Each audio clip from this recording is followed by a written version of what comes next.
शक्ति जगी है। हे ब्रह्मा बाबा, पावन ब्रह्मा बाबा।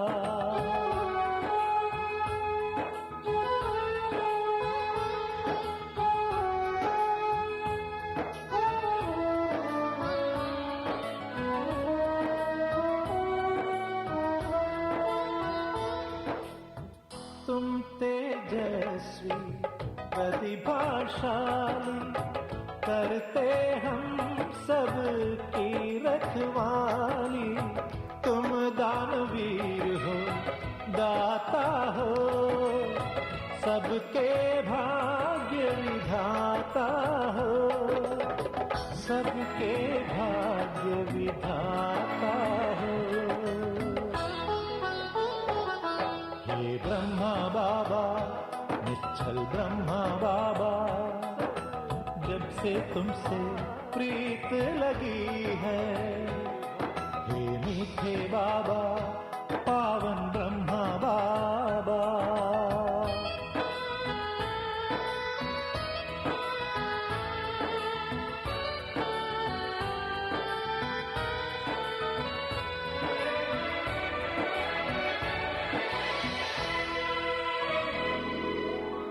तुम कर्मशील एकाग्र चित्त, देख के हो जाए मन पवित्र।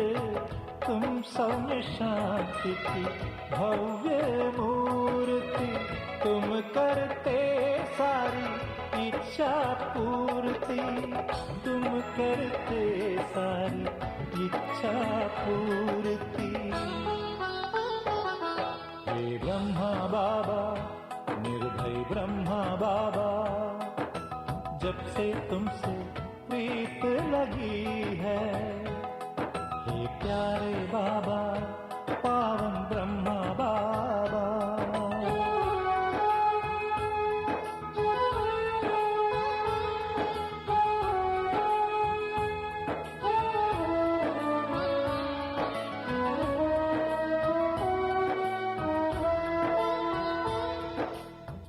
राज ऋषि तुम बन के आए, योग की खुशबू भी तुम लाए। तुम सा नहीं है कोई दूजा, हम सब गाते तुम्हारी गाथा, हम सब गाते तुम्हारी गाथा। हे ब्रह्मा बाबा, तपस्वी ब्रह्मा बाबा, जब से तुमसे प्रीत लगी है। हे मीठे बाबा, हे प्यारे बाबा, मन में अद्भुत शक्ति जगी है, शक्ति जगी है। हे ब्रह्मा बाबा, तपस्वी ब्रह्मा बाबा, हे मीठे बाबा, पावन ब्रह्मा बाबा।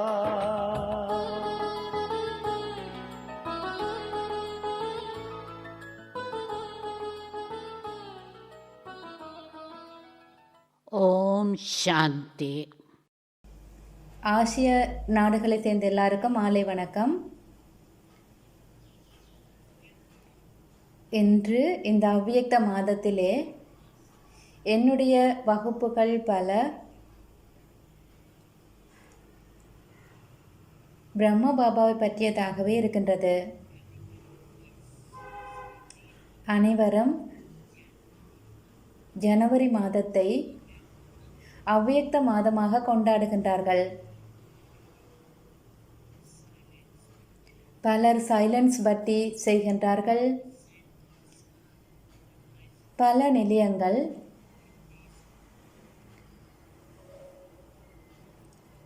பிரம்ம பாபாவை பற்றி சில தினங்களுக்கு நிகழ்வுகளை ஏற்பாடு செய்கின்றார்கள். இன்று பிரம்ம பாபாவை பற்றிய கேள்விகள் இருக்கின்றன.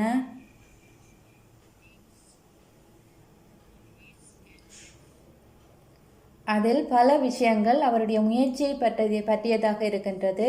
அத்துடன் அவர் முகம் கொடுத்த சவால்களை பற்றியதாக இருக்கின்றது. துரதிர்ஷ்டவசமாக நான் ஒருபோதும் பிரம்ம பாபாவிடம் தனிப்பட்ட முறையிலே அவரது முயற்சிகள் பற்றி கேட்டதில்லை. தாதிமாருடன் நாங்கள் அவர்களுடைய முயற்சியை பற்றி கேட்பதுண்டு. அவர்கள் தங்களுடைய முயற்சியை பற்றி எங்களுடன் பகிர்ந்து கொள்வதுண்டு. எனவே அவரை பற்றி எனக்கு தெரிந்த சில விஷயங்களை பற்றி உங்களுடன் பகிர்ந்து கொள்கின்றேன்.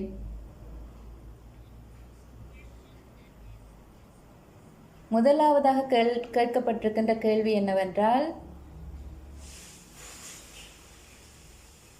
தந்தை பிரம்மாவின் முயற்சி ஆரம்ப காலத்திலே எவ்வாறு இருந்தது?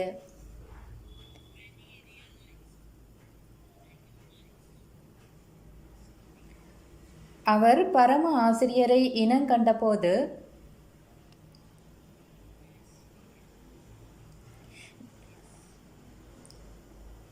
நாங்கள் அவருடைய சுயசரிதையிலிருந்து கேள்விப்பட்டது போன்று அவருக்கு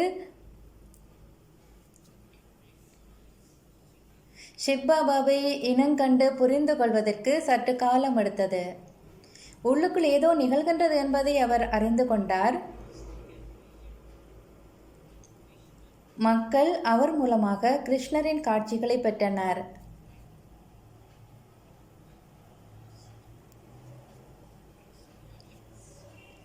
மக்கள்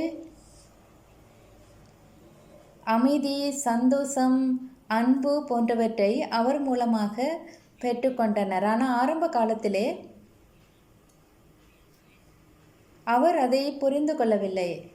அதாவது தன்னிடம் என்ன சக்தி இருக்குது என்பதை அவர் புரிந்து கொள்ளவில்லை. ஆனால் அவர் அதை புரிந்து கொண்டதுமே, பாபாவை இனங்கண்டு கொண்டதுமே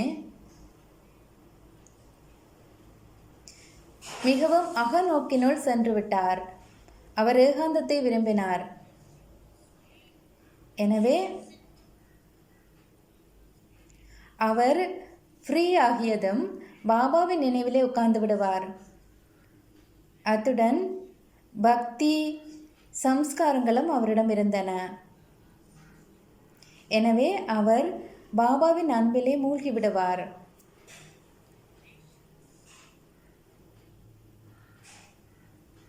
அன்பினதும் சக்தியினதும் அமைதியினதும் சந்தோஷத்தினதும் அதிர்வலைகளை அவர் எங்கும் பரப்புவார்.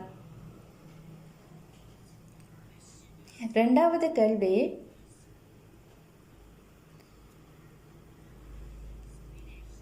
நான் தந்தை பிரம்மாவை முதலாவதாக சந்தித்த போது எத்தகைய தூண்டுதலை பெற்றுக்கொண்டேன்?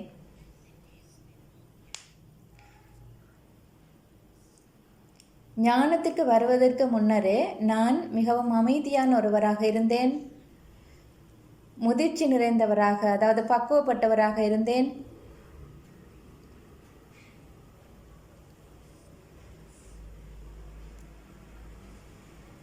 நான் மிகுந்த மௌனத்திலே, பாபாவின் நினைவிலே, ஏகாந்தத்திலே இருந்தேன்.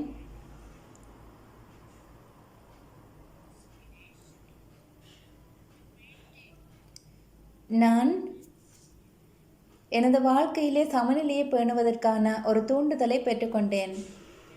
ஏனென்றால் ஆரம்பத்திலிருந்தே நான் பற்றற்றவராக இருந்தேன். ஆனால் நான் அன்பானவராகவும் பற்றற்றவராகவும் இருக்க வேண்டிய தேவை ஏற்பட்டது. நான் இனிமையானவராக இருந்தேன். ஆனால் அந்த இனிமையுடன் கூடவே நான் ஸ்ட்ரிக்டாகவும் இருந்தேன்.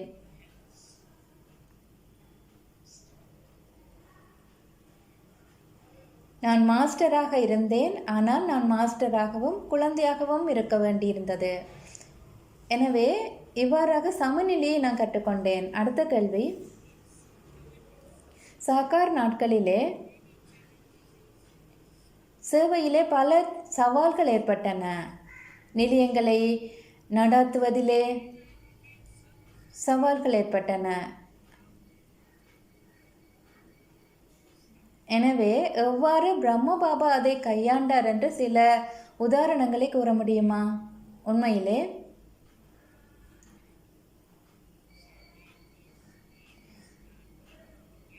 பிரம்ம பாபாவிற்கு யக்ஞத்தை ஆரம்பிப்பதற்கே பல சவால்கள் ஏற்பட்டன.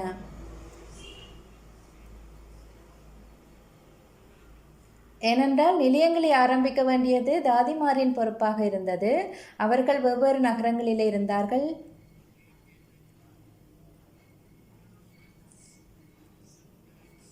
அங்கே எந்த பிராமணர்களும் இருக்கவில்லை. சில வேளைகளில் லௌகிகத்திலையும் யாரும் இருக்க மாட்டார்கள். எனவே இருப்பதற்கு கூட இடம் இருக்கவில்லை. சேவை செய்வதற்கு இடம் இருக்கவில்லை. எனவே தாதிமார் ஏதாவது பார்க்குக்கு அல்லது கடற்கரை, கோயில்கள் இந்த மாதிரி ஏதாவது பொது இடங்களுக்கு போயிருக்க வேண்டியிருந்தது. ஹரித்துவாரில் அவர்கள் அந்த ஆற்றங்கரையில், ஜமுனை நதிக்கரையில் இந்த மாதிரியான இடங்களில் போயிருந்து ஞானத்தை பொதுமக்களுக்கு கொடுக்க ஆரம்பித்தார்கள். சர்க்கார் பாபாவும் சமூகத்தை, அதாவது குறிப்பாக சிந்தி சமூகத்துக்கு முகம் கொடுக்க வேண்டியிருந்தது. தாதிமாரின் கணவன்மாருக்கு முகம் கொடுக்க வேண்டியிருந்தது. ஏனென்றால் ஞானத்தில் இல்லாத கணவன்மார்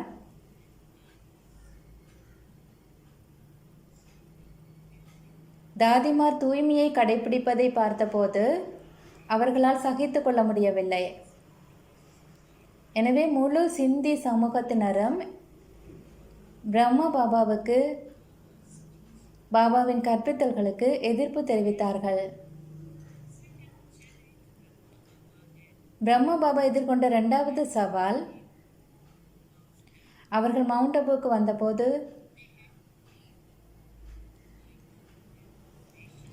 தமது உடைமைகள் நிறைய விட்டுட்டு வர வேண்டியிருந்தது. அதன் பின்னர் சில வருடங்களுக்கு அவர்கள் பஞ்சத்தை எதிர்நோக்க வேண்டிய கட்டம் வந்தது. அந்த நேரத்திலே போதிய அளவு உணவு இருக்கவில்லை. எனவே காலை உணவுக்கு பாபா அவர்களை மலைகளுக்கு கூட்டி சென்று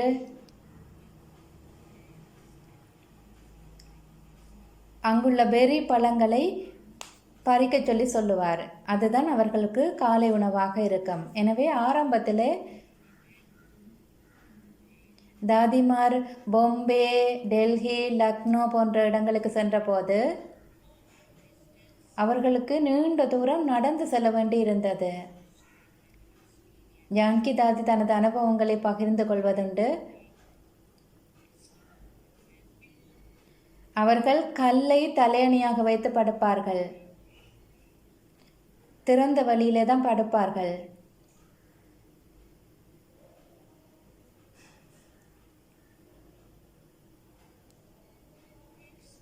அடுத்த கேள்வி, பல குழந்தைகள் கல்வியை விட்டுவிட்டார்கள். மாயையின் ஆதிக்கம் காரணமாக. அதன் பின்னர் திரும்பியும் வந்தார்கள். எனவே அந்த நிலையிலே பிரம்மா பாபா அவர்களை எவ்வாறு பார்த்து கொண்டார், அது தெரிந்து கொண்டால் நாங்களும் அவ்வாறு செய்யலாம். உண்மையிலே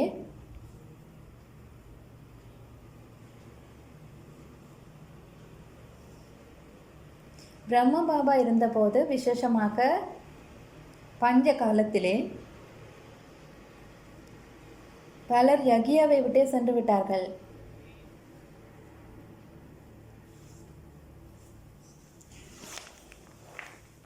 அவர்களில் பலர் திரும்பி வரவே இல்லை.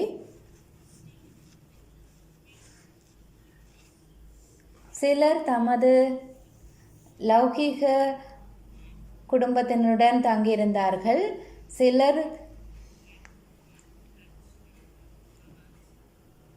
ஆனால் அவர்கள் லௌகீகத்தில் இருந்தாலும் கல்வியை தொடர்ந்தார்கள். சிலர் திருமணம் செய்து விட்டார்கள். பிரம்ம பாபாவின் சொந்த மகன் கூட, அதாவது நாராயணன் தாதா, அடுத்ததாக இளைய புதல்வி சூயா, அவர்கள் 2 பேருமே கியானை விட்டு சென்று விட்டார்கள். அவர்கள் பின்னர் மதுபனுக்கு வந்து கொண்டிருந்தார்கள்.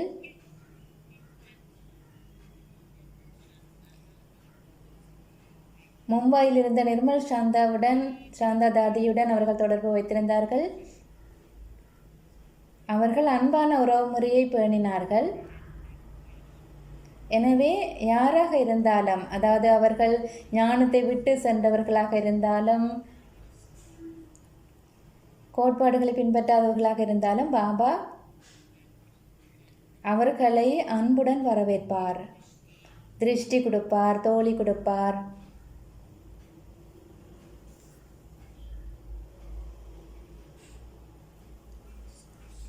அடுத்த கேள்வி,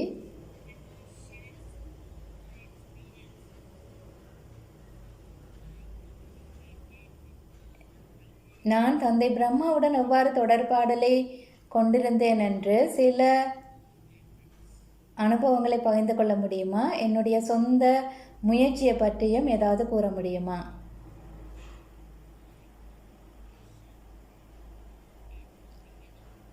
ஆரம்பத்திலே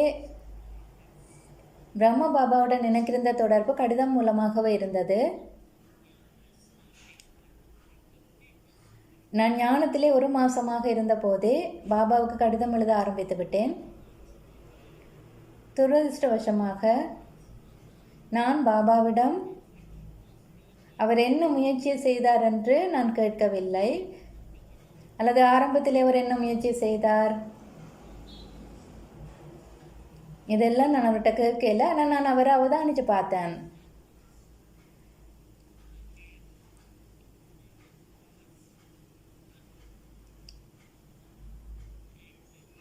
என்னை பொறுத்தவரையில் கூட நான் அவரிடம் எந்த கேள்வியும் கேட்கல. அதாவது நான் என்ன முயற்சி செய்யணும்னு சொல்லி நான் பாபாட்ட கேட்டதில்லை. ஆனால் முரளி மூலமாக நான் அந்த பாடத்தை எடுத்துக்கொண்டேன், அதை பின்பற்றினேன், பாபாவின் வழிகாட்டல்களை நான் பின்பற்றினேன். எனவே ஆரம்ப காலத்திலே நான் அட்டவணை எழுதுவதுண்டு, முரளியிலிருந்து குறிப்புகள் எடுத்துக்கொள்வேன். ஏனென்றால் தாதிமாரங்களுக்கு கற்பிப்பார்கள் ஆரம்ப காலத்திலே ஞானம், யோகம், தாரணை, சேவை என்று 4 பிரித்து கருத்துக்களை எடுத்து எழுத சொல்லி தாதிமார் சொல்லுவாங்க. அடுத்தது கீதையை உரைத்தவர் யார், இந்த மாதிரி வேறு வேறு தலைப்புகளில் எழுத சொல்லி சொல்கிறதால நானும் அந்த மாதிரி எழுதுவதுண்டு. என்னுடைய டயரியிலே அந்த கருத்துக்கள் எல்லாம் குறித்து கொள்ளுவேன்.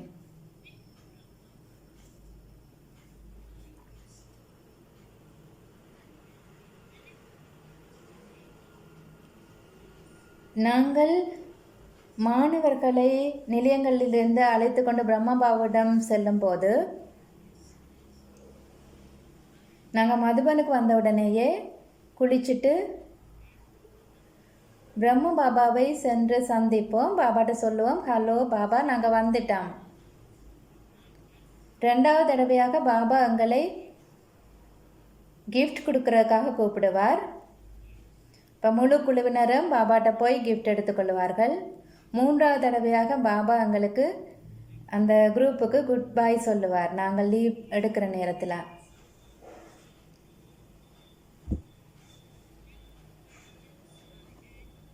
எனவே எனக்கு என்னென்ன கேள்விகள் இருந்ததோ, என்னுடைய வாழ்க்கைக்கான வழிகாட்டல்கள் சம்பந்தமாக, நான் மருத்துவ பயிற்சியை தொடர்றதா இல்லையா, மும்பையில் இருக்கிறதா அல்லது வேறு எங்கேயாவது போகிறதா,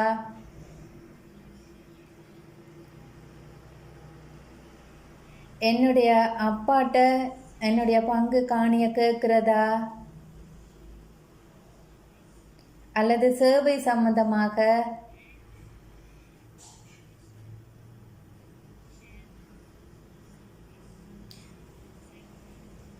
நான் பாபாவிடம் கேள்விகள் கேட்பதுண்டு. வருஷத்தில் ஒரு தடவை நான் மதுபனுக்கு போய் 5-6 நாள் தங்கிட்டு வருவேன். இப்போ குரூப்போட போயிட்டு வருவேன்.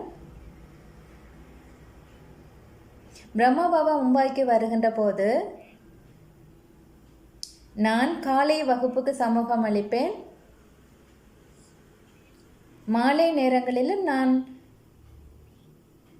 சென்று பிராமண குடும்பத்துடன் சேர்ந்திருப்பேன். அடுத்த கேள்வி, பிரம்ம பாபாவும் தனது கர்ம கணக்குகளை தீர்த்து கொண்டிருந்தார். அதோட ஹாஸ்பிட்டலில் அட்மிட் ஆகி இருந்தார். எனவே ஹாஸ்பிட்டலில் இருந்த நேரத்தில் அவர் என்ன மாதிரியான சேவை செய்தார்? எனவே அதே மாதிரி நாங்களும் அவரை பின்பற்ற முடியும். துரதிர்ஷ்டவசமாக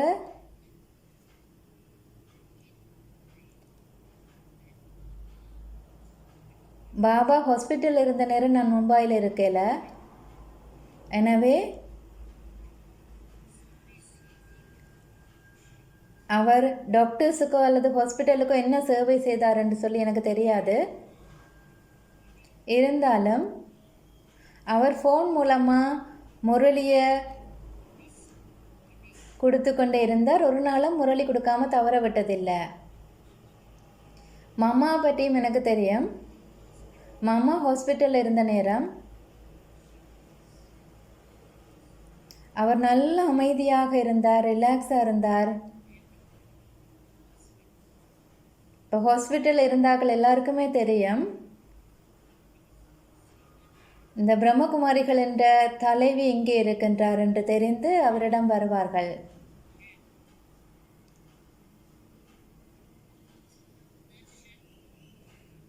அதாவது ஒரு தரிசனம் பெறுவதற்காக,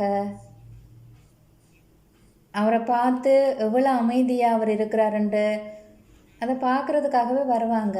அடுத்தது தாதி பிரகாஷ் மணியம் மும்பையில் ஹாஸ்பிட்டலில் இருந்த நேரத்தில் ஆப்ரேஷன் நடந்தது. நல்ல அமைதியாகவும் ரிலாக்ஸாகவும் இருந்தார். அவர் ஹாஸ்பிட்டலில் இருந்த நேரத்தில் சன்னியாசி ஒருவர்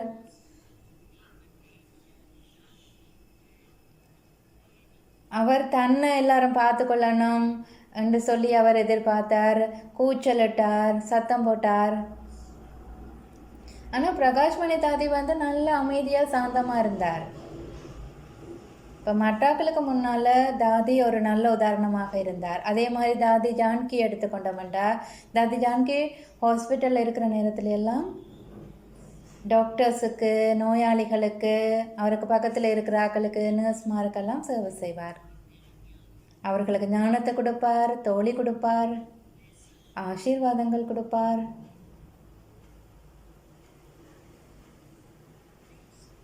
அடுத்த கேள்வி,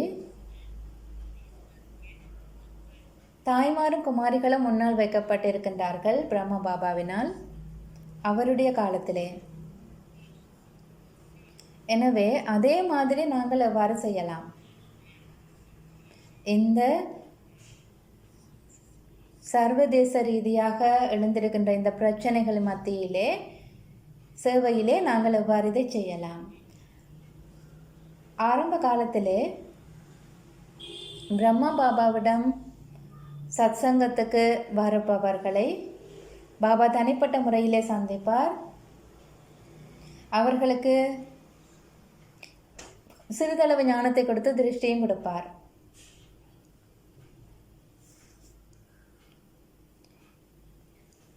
ஆனால் மவுண்ட் அபுக்கு வந்த பின்னர்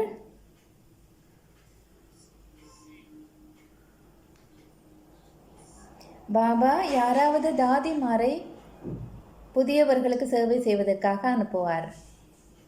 ஏன்னா பாபா சொல்லுவார், அவர்களுக்கு கடவுளையே தெரியாது, அவர்கள் கடவுளை மதிக்க மாட்டார்கள், அல்லது கடவுளின் சரீரத்தை கூட, ரதத்தை கூட மதிக்க மாட்டார்கள். எனவே தாதிமார் தான் முதல்ல போய் அவர்களை சந்திப்பார்கள். எனவே இந்த பொது நிகழ்ச்சிகளில் பாபாவோ அம்மாவோ மேடைக்கு சென்றதில்லை. ஆனால் தாதிமாரை தயார்படுத்தி மாநாடுகள், கருத்தரங்கள் போன்றவற்றிலே பேச வைப்பார்கள்.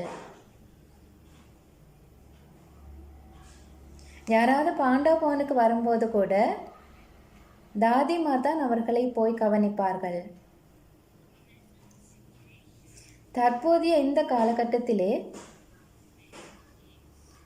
நாங்கள் எவ்வாறு சிறந்த முறையிலே செய்யலாம் என்றால், பாபா சொல்றார்,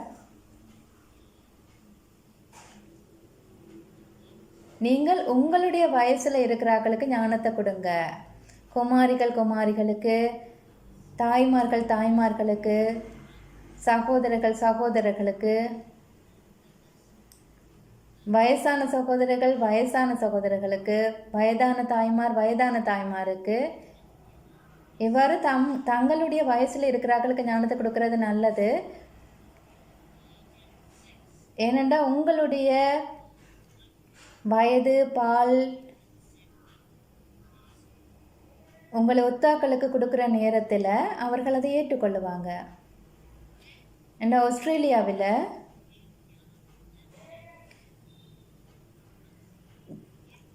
நண்பர்கள் தங்களுடைய நண்பர்களுக்கு ஞானத்தை கொடுக்கும்போது, பிராமணர்கள் தங்களுடைய நண்பர்களுக்கு ஞானத்தை கொடுக்கும்போது அவர்களால் இலகுவாக ஏற்றுக்கொள்ள முடிவதில்லை. ஆனால் நான் ஞானத்தை கொடுக்கும்போது அவர்கள் ஏற்றுக்கொண்டார்கள். ஏனென்றால் நான் இந்தியாவிலிருந்து சென்றதால் இந்தியா ஆன்மீகத்துக்கு புகழ் பெற்றது. எனவே அவர்கள் எனக்கு மரியாதை கொடுப்பார்கள்.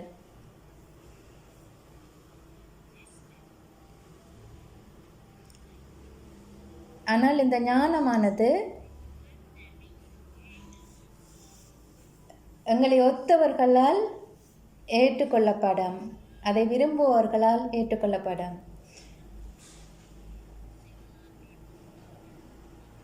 எனவே இந்த மாதிரி தான் இந்த சூழலில் நாங்கள் சிங்களவர்களுக்கு தமிழர்களுக்கு சைனீஸுக்கு மலையாக்கள் அவங்களுடைய ஆக்களுக்கு இந்த மாதிரி இனம் அல்லது மொழி எங்களுக்கு ஒரு தடையாக இருக்கிறதால நீங்கள் உங்களை ஒத்த அந்த குழுவினருக்கு ஞானத்தை கொடுங்கள். ஏன்னா நாங்கள் எங்களோட நாடு கலாச்சாரம் பண்புகள் இதுகளை பார்க்கல எங்களை ஒத்தாக்களுக்கு கொடுக்குற நேரத்தில் அது கூடுதலாக ஏற்றுக்கொள்ளப்படும்.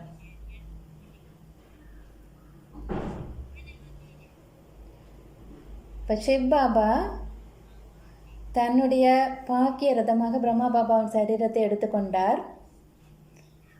எனவே பிரம்ம பாபா தன்னுடைய தனிப்பட்ட தீவிர முயற்சிக்காக எவ்வாறு நேரத்தை ஒதுக்கி கொண்டார்? இப்போ சிவபாபா எந்த நேரம் பிரம்மா பாபாவோட சரீரத்தில் இருக்கிறது இல்லை. பாபா முரளிக்கு வருவார். இப்போ சிவபாபா வந்து போயிடுவார். எனவே பிரம்மா பாபாவுக்கு நிறைய நேரம் இருந்தது தன்னுடைய சொந்த முயற்சியை செய்வதற்காக.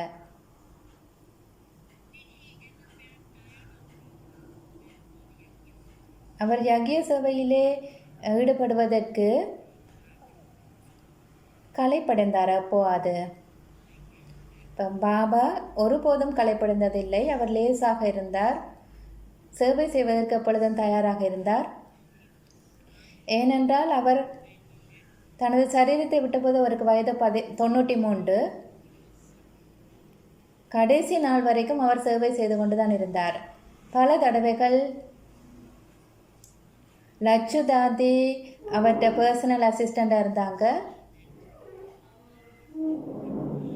இப்போ லட்சு தாதி பாபா கொஞ்சம் டயர்டாக இருக்கிறாருன்னு சொல்லி பார்த்தாங்கண்டா பாபாட்ட கேட்பாங்க, பாபா நான் தனிப்பட்ட சந்திப்புகளை நிப்பாட்டட்டா? இப்போ பாபா சொல்வார், இல்லை. இப்போ பாபா வந்து ஒரேஞ்சை உரிச்சிட்டு ஒரு பீஸை சாப்பிட்டுட்டு 1 நிமிஷம் ரெஸ்ட் பண்ணிவிட்டு தயாராகிடுவார் சேவை செய்கிறதுக்கு. எனவே அவர் 4 மணியில் இருந்த காலையில் இரவு 10 மணி வரைக்கும் சுறுசுறுப்பாக இருப்பார். அடுத்த கேள்வி, பிரம்ம பாபா தீதிஜிக்கு என்ன மாதிரியான சோதனை கருத்துக்களை கொடுத்தார் தீவிர முயற்சி செய்வதற்கு? பாபா எனக்கு விசேஷமாக எந்த ஒரு கருத்தையும் செக் பண்ணுறதுக்கு கொடுக்கல.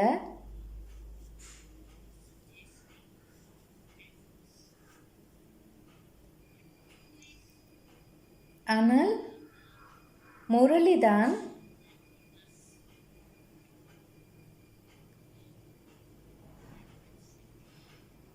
செய்ய வேண்டிய முயற்சியை பற்றி எங்களுக்கு கூறுகின்றது.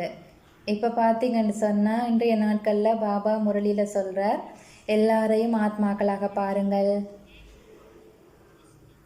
யார் உங்களுக்கு கற்பிக்கிற அந்த போதையை கொண்டிருங்கள், நீங்கள் என்ன ஆக போகிறீர்கள், அட்டவணை எழுதுங்கள். இப்போ இந்த மாதிரி பாபா எங்களுக்கு ஆலோசனைகளை கொடுக்கின்றார் அல்லது வழிகாட்டல்களை கொடுக்கின்றார் எங்களுடைய முயற்சிக்காக.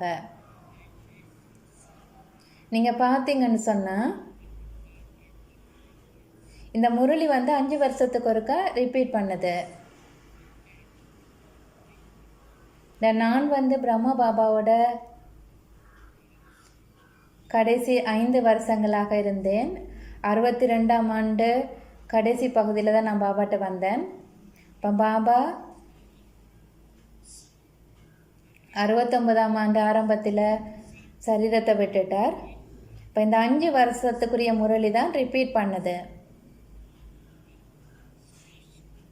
எனவே இதில் விசேஷம் என்று சொல்கிறதுக்கு எதுவுமே இல்லை.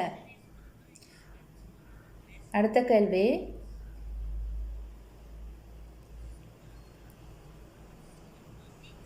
பாபா எங்களோட முயற்சியில் எப்படி சிறப்பாக செய்யணும்னு சொல்கிறார். நாங்கள் எவ்வாறு எங்களுடைய கர்மாதீத ஸ்திதியை அடையலாம்? எல்லாருமே வரிசை கிரமமாகத்தான் இருக்கிறார்கள். இன்றைய முரளியில் கூட பாபா சொன்னார்,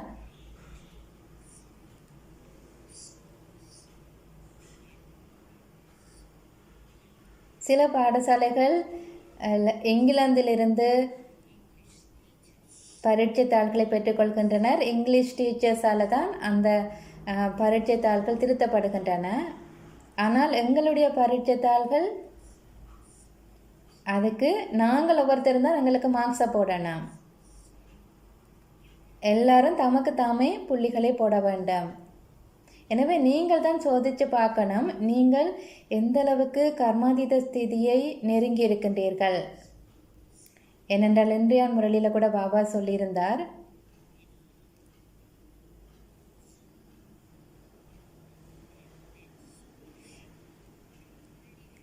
திருப்தி நிறைந்த ஆத்மாக்களின் மாலையை கோர்த்தால் அது ஒரு கொஞ்சம் பேர் தான். இந்த முரளி 87ஆம் ஆண்டுக்குரியது. இப்போ 23 வருஷம் ஆயிட்டுது.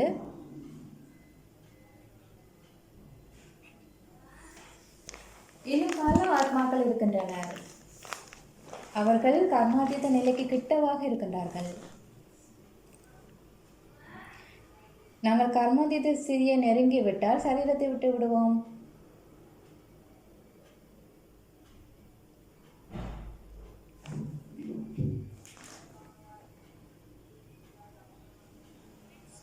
அடுத்த கேள்வி,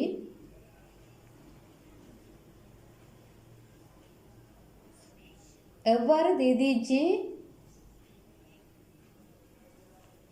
68ஆம் ஆண்டு ஜூனிலிருந்து 69ஆம் ஆண்டு ஜனவரி வரைக்குமான 6 மாத காலத்தில் பிரம்மா பாபாவின் ஸ்திதி எப்படி இருந்தது? எவ்வாறு நீங்கள் அதை பார்த்தீர்கள்? கடைசி 6 மாதங்களிலே பாபா மிகவும் சக்திசாலியாக இருந்தார். பாபாவின் திருஷ்டி மிகவும் சக்தி வாய்ந்ததாக இருந்தது. ஜூன் மாதத்திலே பாபா அமிர்த வேலையை ஆரம்பித்தார். மெடிடேஷன் ஹாலிலே அவர் வந்து விடுவார். பாபா ஒப்புரமாக இருந்தார். அதாவது அவர் சேவை செய்திகளை கேட்பதிலே கூட அவருடைய ஆர்வம் குறைந்து விட்டது. சேவை செய்கின்ற சிஸ்டர்ஸ் வந்து பாபாவுக்கு தங்களுடைய செய்தியை கூறுவார்கள் அரை மணித்தியாலத்துக்கு. கடைசியில் பாபா சொல்லுவார், புதல்வி நீங்கள் என்ன சொன்னீங்க? இப்போ பாபா வந்து கேட்குற மாதிரி இருப்பார், ஆனால் கேட்க மாட்டார். எனவே அவர் உண்மையிலேயே உப்புரமாகவும் சக்தி வாய்ந்தவராகவும் இருந்தார்.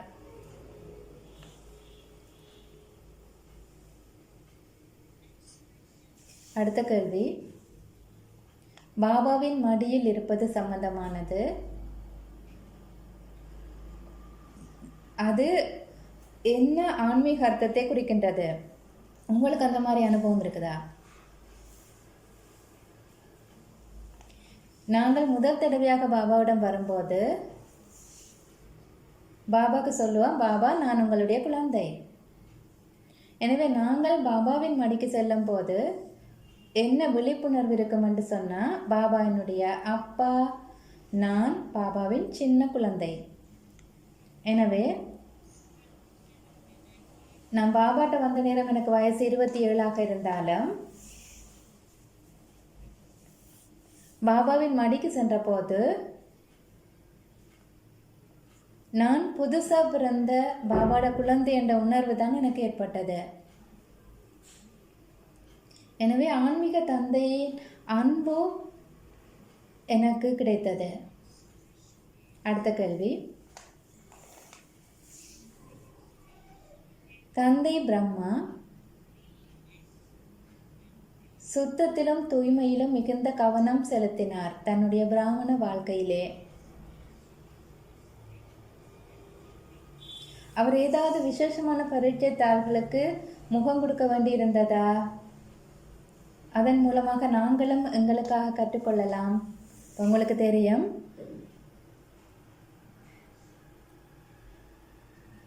பிரம்ம பாபா வந்த நேரம், அதாவது சிவ் பாபா அவரில் பிரவேசமாகிய போது பிரம்ம பாபா மக்களின் தந்தையாக இருந்தார். அவருக்கு ஏற்கனவே 60 வயசாகிவிட்டது.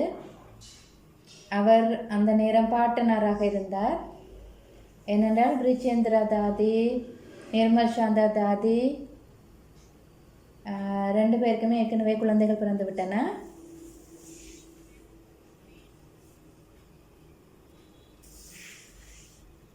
எனவே தனிப்பட்ட முறையில் அவர் தூய்மை சம்பந்தமாக எந்த ஒரு பிரச்சனைகளுக்கு முகம் கொடுக்கவில்லை. இருந்தாலும் அவருக்கு எதிர்ப்புகள் வந்தன.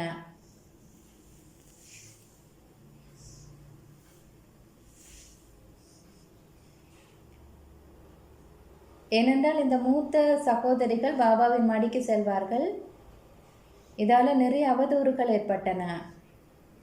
பத்திரிகைகளிலும் கூட தாதா லேக்ராஜ் 400 ராணிகளை வைத்திருக்கின்றார். அவர் தன்னை கிருஷ்ணராக கருதுகின்றார். அவருக்கு 16,108 ராணிகள் தேவைப்படுகின்றனர். இப்படியெல்லாம் நிறைய அவதூறுகள் பத்திரிகைகளிலே பிரசுரிக்கப்பட்டன.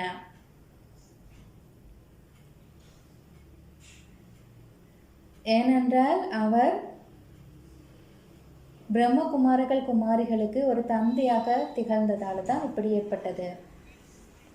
அடுத்த கேள்வி,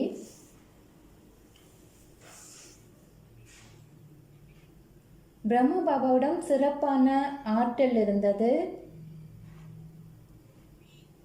அதாவது ஆன்மீகத்திலே ஒரு சமநிலையை பேணுவதிலே அவருக்கு திறமை இருந்தது. அவர் ஒரு நேரம் லேசா இருப்பார், இன்னொரு நேரம் சீரியஸா இருப்பார்.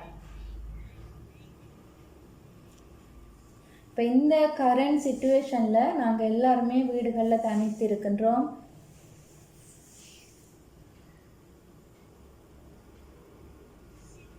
பிரம்ம பாபா சீரியஸா இருந்தாலும் கூட அவர் எப்பவுமே புன்னகைத்தவாறு தான் இருப்பார். நல்ல நட்போட பழகுவார்.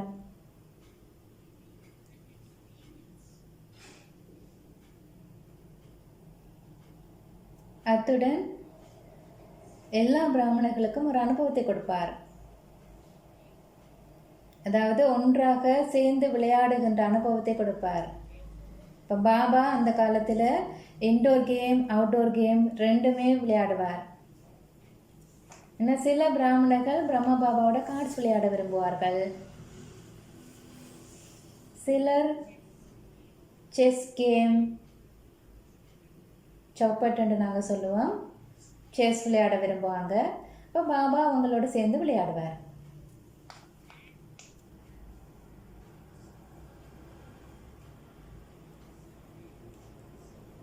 அத்துடன் அவர் மௌனமாகவும் ஏகாந்தத்திலும் இருக்கவும் விரும்புவார். இப்போ பாபா வேலை செய்கிற நேரத்தில் சீரியஸாக இருப்பார். ஆனால் குழந்தைகளோடு இருக்கிற நேரத்தில் அவர் அவர்களை களி போட்டு கொண்டே இருப்பார். எனவே இப்போ இருக்கிற இந்த சூழ்நிலையில் நாங்கள் என்ன செய்யலாம்டா, கூடுதலான நேரத்தை பாபாவோட நினைவில் கழிக்கணும். நாங்கள் எங்கே இருந்தாலும், நாங்கள் வீட்டில் இருந்தாலும் என்ன அல்லது நிலையத்தில் இருந்தாலும் என்ன, கூடுதலான நேரத்தை ஏகாந்தத்திலும் மௌனத்திலும் கழிக்க வேண்டும். அத்துடன்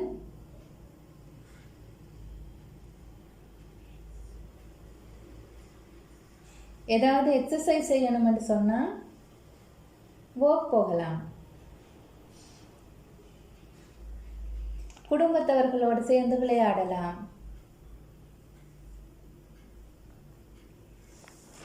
நீங்கள் கேரம் போர்ட் விளையாடலாம், அல்லது டேபிள் டென்னிஸ் விளையாடலாம், கார்ட்ஸ் விளையாடலாம். எனவே இந்த மாதிரியாக நீங்கள் உங்களை களிப்பூட்டிக் கொள்ளுங்கள். இப்போல்லாம் நிறைய பிராமணர்களுக்கான பாடல்கள் வந்திருக்குது, வீடியோக்கள் வந்திருக்குது, ஆன்மீக வகுப்புகள் எல்லாம் வருது, கருத்தரங்குகள்.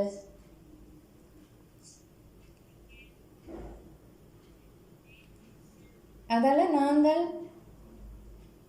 ஏதோ ஒரு வழியில் எங்களை ஆன்மீகமான முறையில் களிப்பூட்டிக் கொள்ளலாம், ஆன்மீகமாக ஈடேற்றிக் கொள்ளலாம், ஞானத்தால், யோகத்தால்.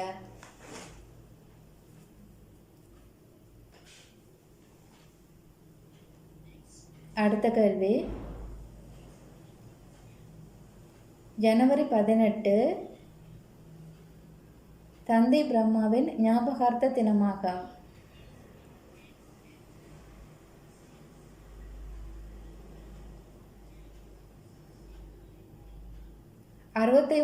ஆண்டு ஜனவரி 18 இன்று வரைக்கும் தீதியின் தீவிர முயற்சி என்ன? அதை பற்றி நீங்கள் சொல்லுவீங்களா? உங்களுக்கு ஏற்பட்ட சவால்கள் என்ன? நான் முதலே பகிர்ந்து கொண்ட மாதிரி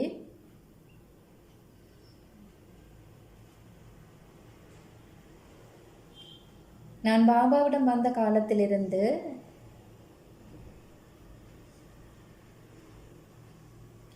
எனக்கு இலகுவாகவே இருந்தது. எனக்கு பல சவால்கள் ஏற்பட்டதில்லை. முயற்சி இயல்பானதாக இருந்தது. ஏனென்றால் நான் முந்தியே பட்டவராகத்தான் இருப்பேன்.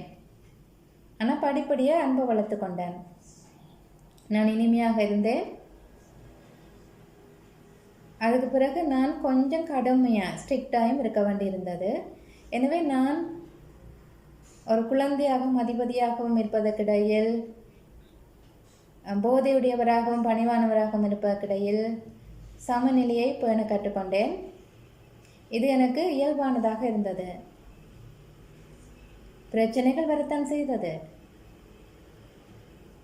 ஏனென்றால் இந்த பிரச்சனைகள் வந்தாலும் பாபா எனக்கு சக்தியை கொடுத்தார். நான் எப்போவுமே என்னுடைய அனுபவங்களை சொல்கிற நேரம், நான் சின்ன பிள்ளையாக இருந்த நேரம் ஒரு பாதுகாப்பான முறையில் வளர்க்கப்பட்டேன். ஒரு புது இடத்துக்கு போய்க்க தனியாக போனதில்லை. ஆனால் பாபா எனக்கு உதவி செய்தார்.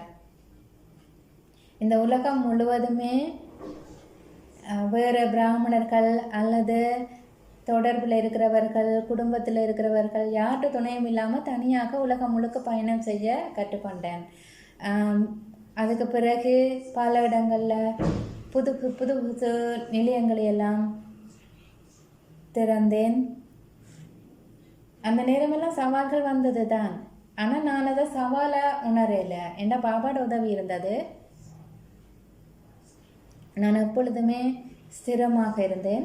ஏனென்றால் 84ஆம் ஆண்டு ஆஸ்திரேலியாவிலிருந்து பல பிராமணர்கள் ஞானத்தை விட்டு சென்று விட்டார்கள். ஆரம்பத்தில் கொஞ்சம் அதிர்ச்சியாக தான் இருந்தது. இப்போ சென்டவாசிஸ் ஞானத்தை விட்டு போனாங்க. சென்டவாசிஸே அந்த பிராமண கோட்பாடுகளை பற்றி எல்லாம் எதிராக கதைச்சாங்க. இந்த மாதிரிலாம் சவால்கள் ஆஸ்திரேலியாவில் வந்தது. இருந்தாலும் பாபாவோட உதவி இருந்தது. அதால் எனக்கு அது ஒரு சுமையாக தெரியலை.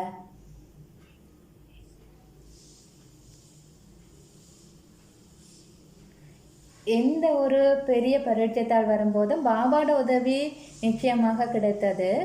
எங்களோட வாழ்க்கை சவால் நிறைந்ததாக இருக்கலாம், சேவை என்பதும் சவால் நிறைந்ததாக இருக்கலாம். ஆனால் எப்பொழுதுமே பாபாவின் உதவி கிடைக்கும். இது இன்றைய முரளியில் பாபா திருப்தியை பற்றி சொல்லியிருந்தார். அதோட புது வருஷ முரளியும் திருப்தியை பற்றியதாக இருந்தது. எனவே கேள்வி, எவ்வாறு திருப்தி சக்தியை நடைமுறையிலே எங்களோட பிராமண வாழ்க்கையிலே பயிற்சி செய்யலாம்? பிரதான விஷயம் என்னவென்றால்,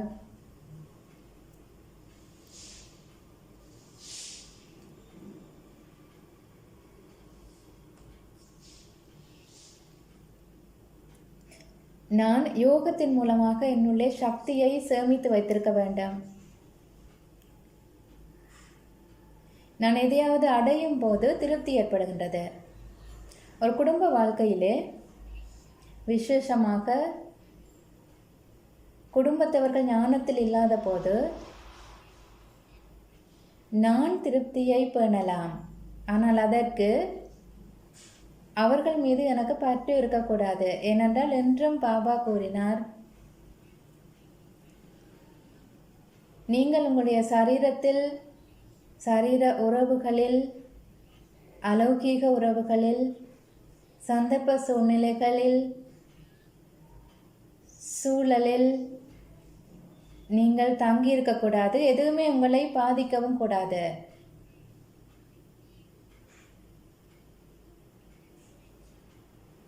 ஆனால் நீங்கள் உங்களை சுற்றி இருக்கிற விஷயங்களில் தங்கி இருந்தீங்கன்னு சொன்னால், இப்போ உதாரணத்துக்கு வந்து வெப்பநிலை 23 பாக அல்லது 24 பாக வெப்பநிலை தான் இருக்கணும் அப்படி என்று நீங்கள் அதில் தங்கி இருந்தீங்கன்னு சொன்னால், ஒரு 5-6 பாக டிகிரியாக இருக்கல உங்களால் சந்தோஷமாக இருக்க முடியாது இல்லையா? எனவே அந்த எல்லைக்குட்பட்ட விஷயங்களில் எனக்கு எந்த எதிர்பார்ப்பும் இருக்கக்கூடாது, ஆசைகள் இருக்கக்கூடாது. ஏதாவது எல்லைக்குட்பட்ட ஆசைகள் இருக்குமாயின், உதாரணமாக என்னுடைய குடும்பத்தவர்கள் எல்லாருமே ஞானத்துக்கு வந்துடணும். எப்படி நீங்கள் நினைச்சிங்கன்னு சொன்னால், ஆசைப்பட்டீங்கன்னு சொன்னால், அவங்க ஞானத்துக்கு வரும் வரைக்கும் உங்களால் திருப்தியாக இருக்க முடியாது. எனவே நீங்கள் இந்த ஆசைகளுக்கு எல்லாம் அப்பால் செல்ல வேண்டும். தங்கி இருப்பதற்கு அப்பால் செல்ல வேண்டும். அவர்களோட நீங்கள் நன்றாக பழக வேண்டும். குடும்பத்தில் இருக்கிறவர்களோட நீங்கள் நல்லா பழகணும். நீங்கள் அமிர்தவழி கிளம்பினாலே அவங்க திருப்திப்பட மாட்டார்கள்.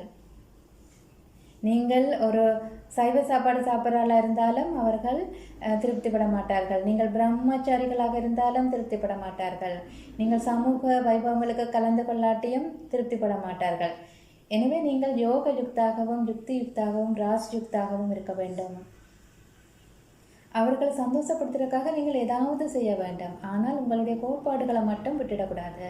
உதாரணமாக, இப்போ உங்களோட குடும்பத்தில் இருக்கிறார்கள், உங்கள்கிட்ட கேட்குறாங்க வெளியில் போவோம் வாங்க, இப்போ சிலவில் வந்து ரெஸ்டாரண்ட்டுக்கு,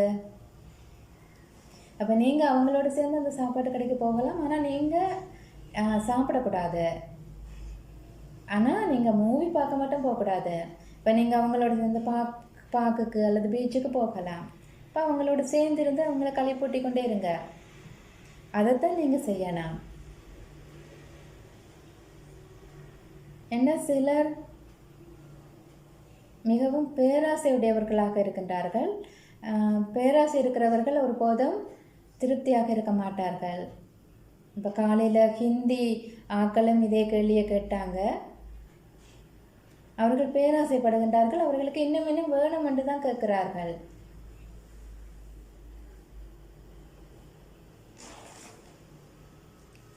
எனவே அவர்கள் குழப்பம் அடைவது அது இயல்பு. நீங்கள் லௌகிகத்துக்கும் அலௌகிகத்துக்கும் இடையில சமநிலையை பேண வேண்டும். அவர்கள் மீது உங்களுக்குள்ள பொறுப்புகளை நிறைவேற்ற வேண்டும். நீங்கள் ஒரு தாயாக இருந்தீங்கன்னு சொன்னால் அவர்களுக்கு உணவு கொடுக்க வேண்டும். வீட்டை சுத்தமாக வச்சுருக்கணும். குழந்தைகளில் கவனம் செலுத்தணும். நீங்கள் வேலைக்கு போகிற ஆளாக இருந்தால் உங்களோட வேலையை மிக சரியாக செய்கிறீங்களான்னு சொல்லி பார்த்துக்கொள்ளணும். நீங்கள் எந்த நேரத்துக்கு அங்கே போகணுமோ அந்த நேரத்துக்கு போயிடணும். ஆனால் உங்களோட முரளியை நீங்கள் தவற விடக்கூடாது. அமிர்த வழியை தவற விடக்கூடாது. ஈவினிங் யோகாவை தவற விடக்கூடாது. குறைஞ்சது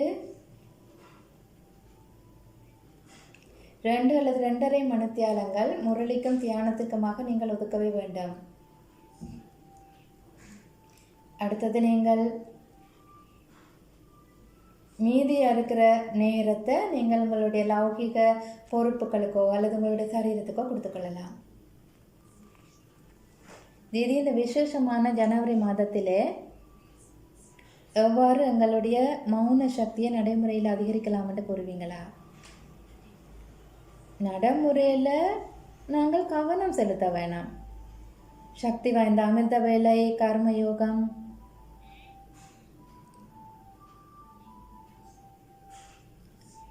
அத்துடன் உங்களில் பெரும்பான்மையினர் தாரணைக்காக 18 கருத்துக்களை பெற்றிருப்பீர்கள். அதாவது தந்தை பிரம்மாவின் பாதச்சுவடுகளை பின்பற்றுகின்ற அந்த 18 கருத்துக்கள் உங்களுக்கு கிடைச்சிருக்கும். அதை நல்லா படியுங்க, கிரகித்து கொள்ளுங்கள், தாரணையில் இடுங்கள், இலக்கை வைத்திருங்கள். நான் பிரம்மா பாபாவை பின்பற்ற வேண்டும் என்று. பிரம்மா பாபா ஒரு தேவதை ஆகிவிட்டார். எனவே அவர் சூட்சும லோகத்தில் இருந்தவாறு சேவை செய்து கொண்டிருக்கின்றார். சூட்சும லோகத்திலே இரவு பகல் கிடையாது. ஒரு தேவதை ஓய்வெடுப்பதில்லை.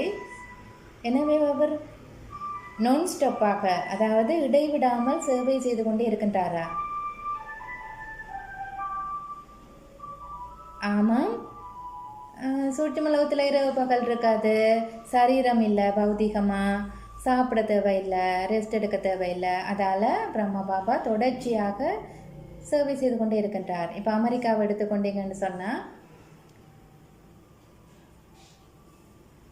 தென் அமெரிக்கா கூடுதலான நேர வித்தியாசத்தை கொண்டிருக்கின்றது. வட அமெரிக்காவே 12 மணித்தியாலங்கள் வித்தியாசமாக இருக்கின்றது, நேர வேறுபாடு.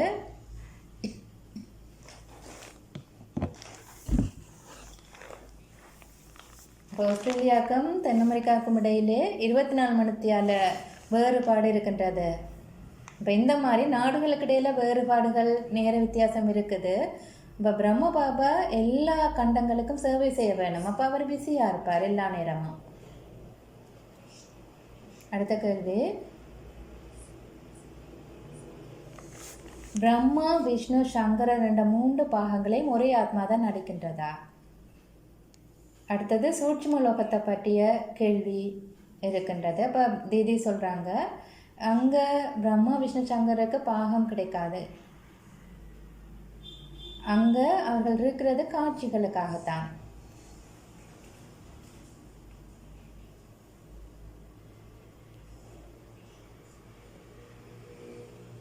ஏன்னா விஷ்ணுன்ற நடைமுறை ரூபம் சத்தியயுகத்தில் தான் இருக்கான்.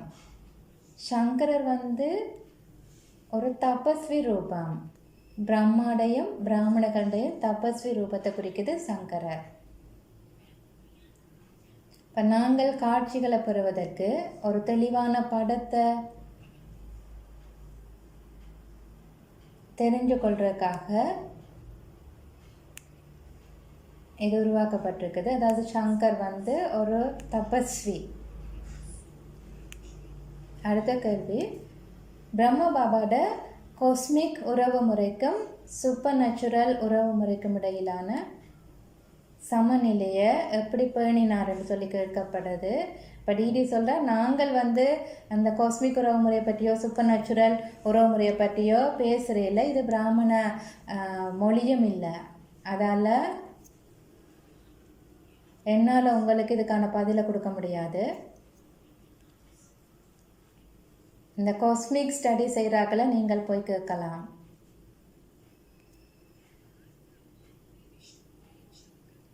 சூட்சும லோகத்திலே பிரம்மபுரி, விஷ்ணுபுரி, சங்கரபுரி என்று 3 புரிகள் இருக்கின்றன. இதுக்கிடையில் இருக்கிற வித்தியாசம் என்ன?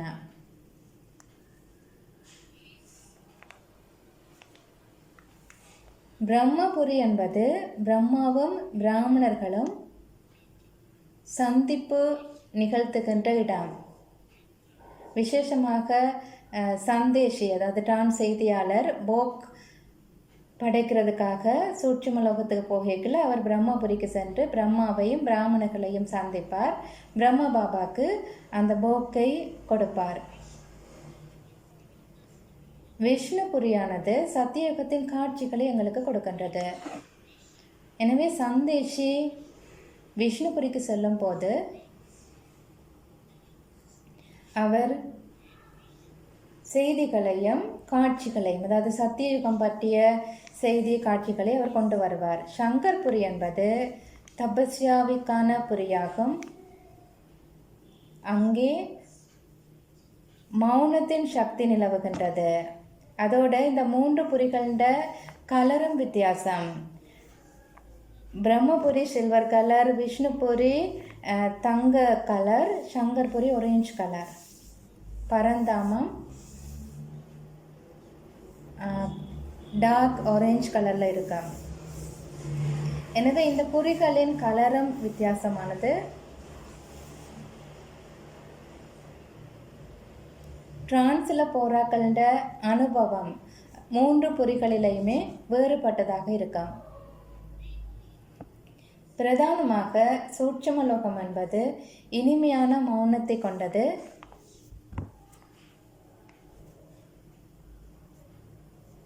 சத்தியயுகம்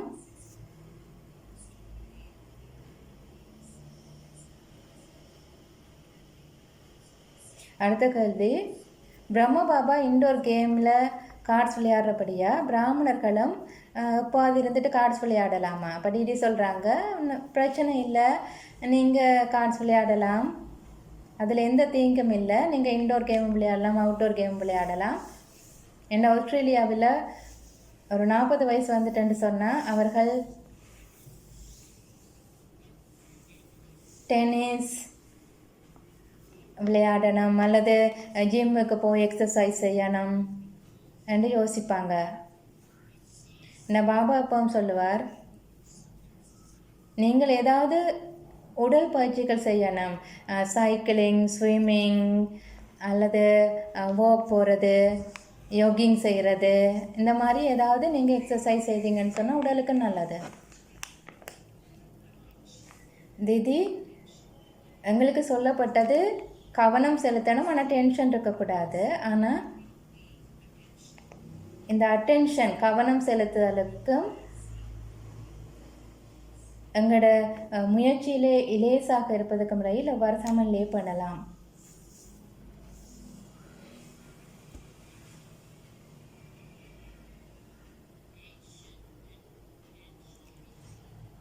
கவனம் செலுத்தி டென்ஷன் இல்லாமல் இருக்கிறது இலகுவானது. ஏனென்றால் கவனம் செலுத்தலைன்னு சொன்னால் எந்த நேரமும் உங்களை சோதித்து பார்க்குறது, அதாவது மனம் எங்கேயாவது அலப்பாயுதா, எனக்கு ஏதாவது எதிர்மறையான வீணான தூய்மை இல்லாத எண்ணங்கள் இருக்குதா, இது சோதித்து பார்த்ததற்கான விடயமாகும்.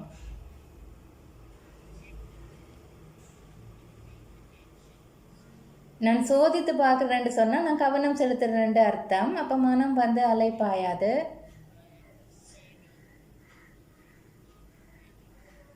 எனவே நான் என்னுடைய எண்ணங்களின் சக்தியை சேமித்துக் கொள்கின்றேன். டிடி, பிரம்ம பாபா போல பிரம்ம பாபா சூட்சும லோகத்தில் இருந்து செய்கிற மாதிரி நாங்களும் தேவதையாக இருந்து நடிக்கிற பாகம் உங்களுக்கு இருக்குதா? நாங்களும் சூட்சுமலோகத்தில் இருப்போமா இல்லையா? நாங்கள் நீண்ட காலத்துக்கு சூட்சுமலோகத்தில் இருக்க மாட்டோம். ஒருவர் சரீரத்தை நீக்கும் போது பாபா அவர்களை சூட்சுமலோகத்திலே ஒரு சில நாட்களுக்கு ரெஸ்ட் எடுக்க பண்ணுவார். இந்து சமயத்தின்படி ஆத்மா 13 நாட்கள் ஓய்வெடுக்கின்றது. எனக்கு ஞாபகம் இருக்கின்றது, மன்மோகினி தீதி ஆப்ரேஷன் செய்யப்பட்டிருந்த போது அவர் சுய நினைவை இல்லாமல் இருந்தார் சில நாட்களுக்கு. பாபா செய்தியை கொடுத்தார், அவர் ஓய்வெடுத்து கொண்டிருப்பதாக சூட்சுமலோகத்திலே. ஏனென்றால் தீதியின் ஆசை என்னவென்றால் பாபாவோடு சேர்ந்து சூட்சுமலோகத்தில் இருக்க வேண்டும் என்பது. இப்போ அவர் அங்கே ஓய்வெடுத்து கொண்டிருந்தார். இந்த மாதிரி தான் பிராமண ஆத்மாக்கள் சரீரத்தை விடும்போது அவர்கள் சில நாட்களுக்கு சூட்சுமலோகத்திலே ஓய்வெடுப்பார்கள். பல சந்தேஷிமார் செய்திகளை கொண்டு வரும் பொழுது, இப்போ யாராவது சரீரத்தை விட்ட பிறகு செய்தி கொண்டு வருவாங்க. இப்போ அவங்க சொல்லியிருக்கிறாங்க, உதாரணமாக தாதி பல நாட்களுக்கு உணவு சாப்பிடையில, அதால் பாபா சூட்சும லோகத்தில் வச்சு அவருக்கு சரீரத்தை விட்ட பிறகு உணவு ஊட்டி கொண்டிருந்தார். இப்போ இதை பார்த்துட்டு வந்து சொல்லுவாங்க செய்திகள். பாபா அவர்களுக்கு களி போட்டுவார். பாபா அவர்களை சுற்றுலாவிற்கு வெவ்வேறு நாடுகளுக்கு அழைத்து செல்வார். அவர்கள் சத்தியோகத்தின் காட்சிகளை அவர்களுக்கு கொடுப்பார். அவர்களுக்கு சிறந்த உணவை ஊட்டி விடுவார். டிடி ஆன்லைன் மூலமாக 7 நாள் பாடநெறியை முடித்தவர்களை நாங்கள் பிகே என்று கருதலாமா? அவர்களை முரளி வாசிப்பதற்கு நாங்கள் வழிகாட்டலாமா? ஆசிரியர் நாடி துடிப்பை சோதித்து பார்க்க வேண்டும். அவர் ஞானத்தை புரிந்து கொண்டாரா என்று பார்க்கணும். முரளியை கேட்பதற்கு தயாராக இருக்கிறாரான்னு பாருங்க. அவர்கள் சென்டருக்கு வந்தாலும் கூட, அதாவது புதுசாக கோர்ஸ் முடிச்சுட்டு வாராக்களை நாங்கள் நேரடியாக முரளி கிளாஸுக்கு அனுப்புறையில முதல்ல அவங்களுக்கு தனிப்பட்ட முறையில் முரளி வாசித்து அவங்களால அந்த முழு முரளியையும் கிரகிக்க முடியுதா, அந்த சமிபாடு அடையுதா ஆத்மாவில் என்றதை பார்த்துட்டு தான் மற்ற ஜென்ரல் கிளாஸுக்கு அனுப்பணும். என்ன சில வேளைகளில் பாபாட முரளியில் அவர் பயன்படுத்துகின்ற வார்த்தைகள், உதாரணமாக பாபா சொல்லுவார், பக்தியில் உங்களுக்கு எதுவுமே கிடைக்காது, நீங்கள் பக்தியில் தடுமாறி தெரிஞ்சீங்க, பக்தி என்றது இரவு, இப்படியெல்லாம் பாபா முரளியில் சொல்லுவார். இந்தியாவில் நாங்கள் இந்த விஷயங்களில் கவனமாக இருக்கணும். சாக்கார் முரளிகளை வாசிக்கிற நேரத்தில் நாங்கள் கவனமாக இருக்கணும். குறிப்பாக இந்தியாவில் புதிய மாணவர்கள் விடுபற்றக்கூடாது. இப்போ நாங்கள் எக்ஸிபிஷனில் விளங்கப்படுத்துகிற நேரத்தில் கூட அவங்க அந்த படத்தில் வாசிக்கிற நேரம், அதாவது கிருஷ்ணர் வந்து 84 பிறவிகளை எடுக்கிறார் ரெண்டு படத்தில் பார்த்துட்டாங்கன்னு சொன்னால் அந்த கிருஷ்ணர்கிட்ட பக்தர்கள் வந்து குழம்பி போயிடுவாங்க. அதால் நாங்கள் கவனமாக இருக்கணும், நாடி துடிப்பு அறியணும். அவங்க முரளியை கேட்டாலும் கூட நாங்கள் தனிப்பட்ட முறையில் அவங்களோட பேசி அவங்களுக்கு புரிஞ்சுதா, அவங்களுக்கு ஏதாவது கேள்வி இருக்கா என்றதை பார்க்கணும்.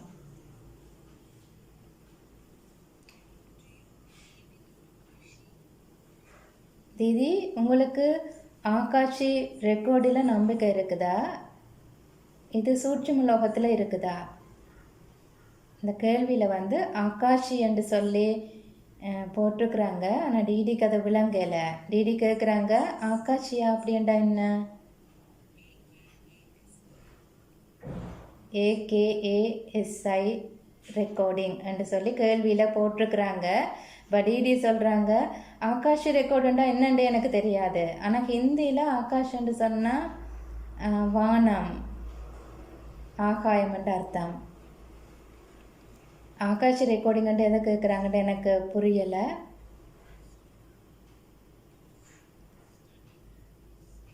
இப்போ இந்த விஷயங்களை பற்றி படிக்கிறார்கள்ட்ட நீங்கள் போய் அந்த கேள்வியை கேட்கலாம். சூட்சும லோகத்தில் எந்த சத்தமும் இருக்காதா டிடி? இப்போ டிடி சொல்கிறாங்க, சூட்சும லோகத்தில் எந்த ஒரு சத்தமும் இருக்காது.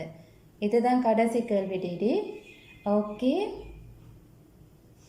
ஓம் சாந்தி. நாங்கள் இப்பொழுது 5 நிமிடங்கள் தியானம் செய்வோம். மீண்டும் ஜனவரி 10ஆம் தேதி ஞாயிற்றுக்கிழமை உங்களை சந்திப்போம்.